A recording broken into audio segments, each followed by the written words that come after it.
What's up, cats? Welcome back to my channel. I am New Connor, and today I'm going to share my experience of what you can expect traveling to Egypt as a solo American tourist. I will talk about visas, tours, hotels, and so much more. So let's not waste any time and just jump right into it.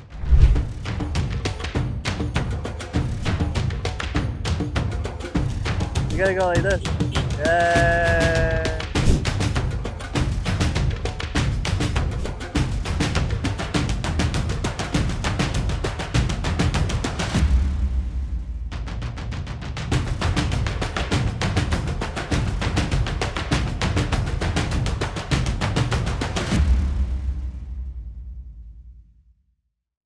Alright, before we jump into my journey, let's talk about some important things to do before traveling to Egypt. First, going to any country, you should always do some research on visas and vaccinations because each country will vary. Egypt, you can get an e-visa, but for me, the website wasn't really working, so I decided to get one upon arrival, which is $25 US.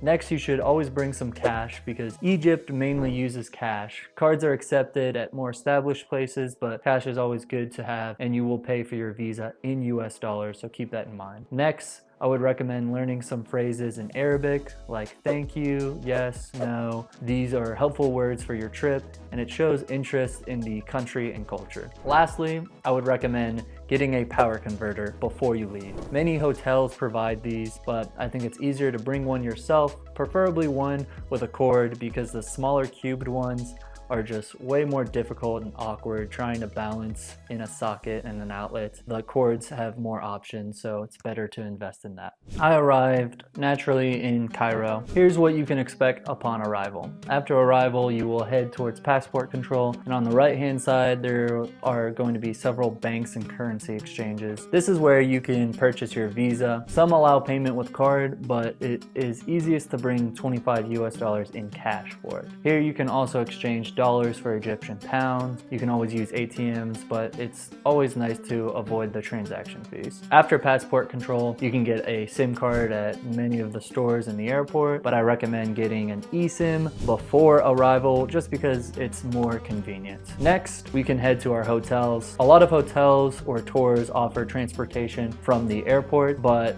Uber is a great option that only costs $4 to $10 depending on where your hotel is. I went from the airport to Giza, which was about 45 minutes, and my Uber was only $8 with tip. Now, choosing the right accommodation is crucial. My trip consisted of two main places, Luxor and Giza. These are the hotels that I stayed at. In Luxor, I stayed at the Nile compound, which was tucked away in a neighborhood on the west bank of the Nile. It was a nice place with a pool, great views, and a restaurant. In Giza, I definitely recommend finding a hotel with a good view of the pyramids because who doesn't want to wake up to the pyramids? I stayed at Jumeirah View Inn and my room had a gorgeous view of the pyramids. To make things a bit more stress-free, I recommend staying at nicer hotels. It will help being closer to attractions, restaurants, and being able to get around, as well as the staff being able to provide more information for you. I'll link my hotels down below. Exploring Egypt can be overwhelming from the bustling city of Cairo to the endless Egyptian sites. Tours are the most popular and the best way to explore Egypt. They take away some of the stress and time of planning your trip, plus they provide so much information about the history and culture. Most tours will provide transportation, water, and food. They also help to avoid some of the hecklers trying to get you to buy trinkets and souvenirs.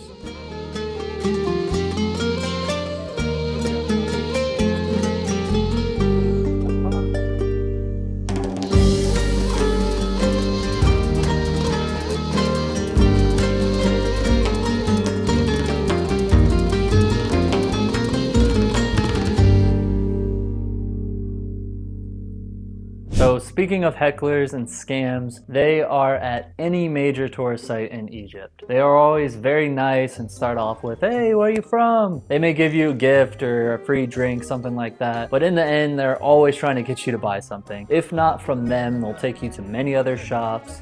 Yeah, but because here is the last. okay, but you don't have to follow me. I'm not following you, my friend, because not anybody pushing you. Okay. It's okay. Go Okay. there here. With that being said, I still recommend leaving some room in your bag to buy some souvenirs because Egypt does offer some incredibly cool handmade items like scarabs, papyrus art, and perfumes, and so much more. You can always barter these prices, and if you don't want to spend any money, just be stern and be polite. They are very, very persistent, offering photos that you didn't ask for or don't want, but eventually they will get the message that you don't want to tip or spend any money. Safety and etiquette are essential when traveling alone in Egypt. Tours, of course, help with this, but overall, I felt very safe in Egypt. The people of Egypt are very friendly and very helpful. All right, now say something. Hello, hello. Every time you talk, it gets loud right there. Say something. I am Sand. Hey! So now I can just go like this. So that, it just picks up my voice. Very good, very good. You gotta go like this. Yeah. Even helping me find a ride to the airport at 3:30 a.m. when my taxi didn't show up. Of course, always have cash on you so you can tip. Tipping is very common in Egypt and should always tip in restaurants, drivers, and tours, things like that. Traveling solo can be incredibly rewarding. I don't want to wait to experience life, so most of my trips are solo. Egypt was a huge bucket list trip for me, and I went for just a week. This was an incredible trip for me and unlike any other. If you want to see more from my trip, I will be posting more videos, so please like and subscribe with notifications on so you don't miss those. If you have any other questions, comment them below and I'll do my best to answer them. And again, thank you for watching. Until next time.